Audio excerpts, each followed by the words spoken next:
Hello everyone. देखिए DAV recruitment 2026 का जो फेज 3 हो रहे हैं, अभी इंटरव्यू डेमो कंडक्ट करवाए जा रहे हैं। इसमें जब आप फॉर्म अप्लाई कर रहे होंगे तो अप्लाई करते वक्त बहुत सारा माइंड में क्वेश्चन आता है कि क्या सर हम अलग अलग जोन में अप्लाई कर सकते हैं, जैसे कि zone A B C D, कहीं का भी कोई भी स्टेट का अलग अलग जोन होते हैं, जो कि हर एक जोन में अलग अलग स्कूल्स भी आते हैं, उसमें बहुत सारे स्कूल्स को एक साथ लिया जाता है तो एक जोन बन जाता है। ठीक है, अब उस जोन में आप अप्लाई कर रहे हैं तो क्या अदर जोन में भी अप्लाई कर सकते हैं, या फिर उसके बाद भी और मल्टीपल जोन्स में अप्लाई कर सकते हैं या नहीं कर सकते हैं, या तो फिर आप अदर स्टेट में भी अप्लाई कर सकते हैं। जैसे आप बिहार के हैं तो झारखंड में, या झारखंड में है तो बिहार के, या कोई दिल्ली वगैरह कहीं पे भी अप्लाई कर सकते हैं या नहीं कर सकते हैं।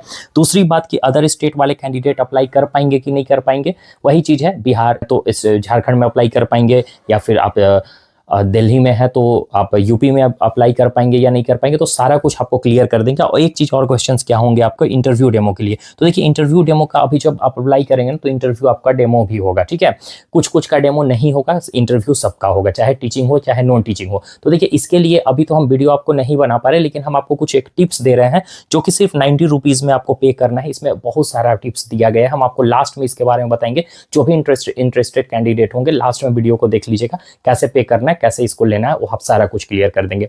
और जैसे जैसे वैकेंसीज आ रही है ना, हम सारा कुछ अपडेट करते जा रहे हैं। वीडियो नहीं बना पाते हैं, रीजन है कुछ पर्सनल इशू है, अभी स्कूल्स में भी एग्जाम चल रहे हैं और कुछ पर्सनल इशू है जिसकी वजह से हम मतलब बिजी शेड्यूल है। तो खैर अभी आपको बताएंगे और कुछ कि can we apply in different post. जैसे डिफरेंट पोस्ट में कहने का मतलब ये चीज़ कि आप जैसे टीजीटी के लिए हैं तो क्या टीजीटी से आप पीआरटी में अप्लाई कर पाएंगे या नहीं कर पाएंगे।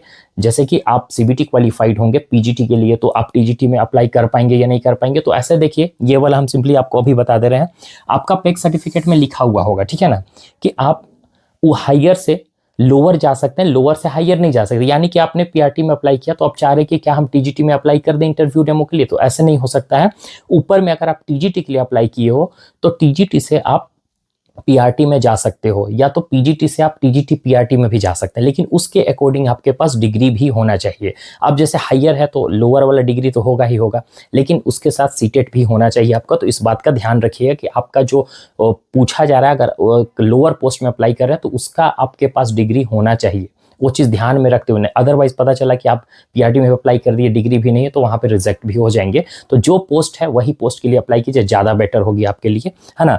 तो अब यहाँ पे जो है हम अब बता रहे हैं कि डिफरेंट जोन, तो देखिए बिल्कुल कर सकते हैं, डिफरेंट जोन में भी अप्लाई कर सकते हैं और डिफरेंट स्टेट में भी आप अप्लाई कर सकते हैं। इसको लेकर टेंशन फ्री रहिए। अब रही बात कि कहीं कहीं आपका एडवर्टीजमेंट में लिख देता है कि आप कोई अदर जोन में अप्लाई नहीं कर पाएंगे, सिर्फ एक ही जोन में अप्लाई, जैसे कि बिहार का वैकेंसीज आई, तो बिहार में जो है ना आपको बोला गया था कि आप सिर्फ और सिर्फ एक ही जोन में अप्लाई कर सकते हैं। अब ये इसके एक आप देख लेंगे तो पॉजिटिव निगेटिव दोनों हैं। जैसे पॉजिटिव इसलिए है कि आप जब अप्लाई करेंगे एक जोन में, बाई चांस अगर वहाँ नहीं रिजेक्ट कर दिया जाता, दूसरे जोन में भी आप अप्लाई किए हैं तो वहाँ पे भी इंटरव्यू डेमो को, तो एक जगह से आपको एक्सपीरियंस मिल गया तो दूसरे जगह जाकर आप उसको लागू करके आप अच्छे से वहाँ पे भी क्वालिफाइड कर सकते हैं। तो ये एक पॉजिटिविटी हुई आपकी। और निगेटिव कहने का मतलब ये चीज़ कि अगर आप अलग अलग जोन में अप्लाई करते हैं तो होप्स हो कि अगर आपका 15 मार्च को इंटरव्यू है तो कहीं पे भी वहाँ पे भी 15 मार्च को ही इंटरव्यू हो गया, तो दोनों सेम क्लास कर गया। तो अब ऐसे में क्या होगा ना कि प्रॉब्लम क्रिएट होगी कि आपको चूज़ करना पड़े कौन सा बेटर है,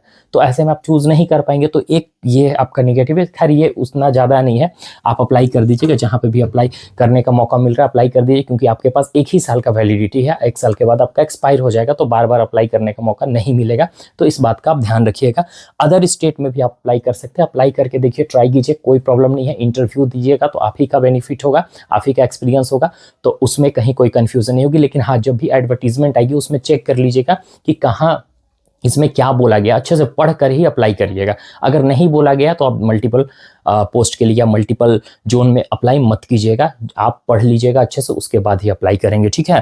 अब रही बात अदर स्टेट, तो अदर स्टेट तो हम ऑलरेडी बता चुके हैं आपको इंटरव्यू डेमो के लिए। देखिए इंटरव्यू डेमो में आपको सिंपली क्या करना है, डेमो के लिए एक टॉपिक प्रिपेयर कर लीजिए सिंपली, ठीक है। एक टॉपिक, कोई अच्छा सा टॉपिक जो आप 100% उसमें जान रहे हैं कि नहीं, ये इसमें हमको कहीं कोई कन्फ्यूजन नहीं होगी, अगर इससे रिगार्डिंग क्वेश्चंस भी पूछते हैं तो भी हम अप्लाई कर उसमें रिप्लाई कर पाएंगे आसानी से। तो वैसे टॉपिक को आप चूज़ करिएगा। इंटरव्यू में आप देख लीजिएगा कि इंटरव्यू में जब भी जाएंगे तो बस एक चीज़ ध्यान रखिए, कॉन्फिडेंट होना चाहिए आपके अंदर कि जो भी क्वेश्चन का आंसर दे रहा है, अगर नहीं भी आ रहा है तो भी आप कॉन्फिडेंटली बोलिए कि इसका आपका रिप्लाई अच्छे से उसको रिप्लाई करना है, ताकि अगला को लगे कि ये थोड़ा सा डरा हुआ टाइप नहीं है, ये पढ़ा नहीं पाएगा, ऐसा नहीं होना चाहिए। बस इतना बात को ध्यान रखिएगा। और इसके अलावा एक्स्ट्रा कुछ आपको जानना है, सिंपली पीडीएफ आप मेरा परचेस कर सकते हैं। ये व्हाट्सअप नंबर है, ये जो आपको क्यूआर कोड दिख रहा है, इस पर सिर्फ और सिर्फ 19 रुपया, 19 रुपीज़, ठीक है, 90 मत कीजिएगा, 90 नहीं करना है, 19 रुपया करना है, सिर्फ और सिर्फ 19 रुपया।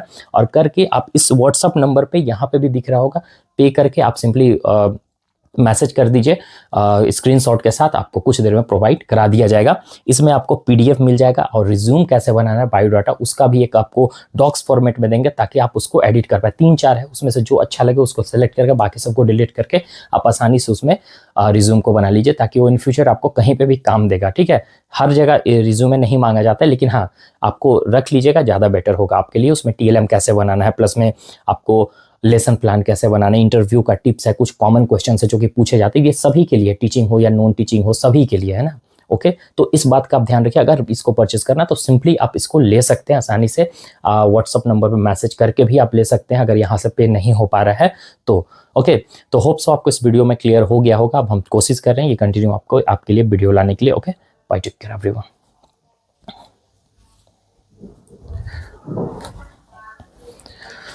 और देखिए, जो मेरे पास पीडीएफ है ना, उस टीचिंग हो या नॉन टीचिंग हो, दोनों के लिए है। देखिए, टीचिंग वाले कैंडिडेट के लिए तो ज़्यादा बेनिफिट होगे ही होगे, नॉन टीचिंग वाले के लिए भी बेनिफिट होगी, क्योंकि डेमो तो उनका नहीं होगा नॉन टीचिंग में, किसी किसी का आपका स्किल टेस्ट हो सकता है जैसे कंप्यूटर पे।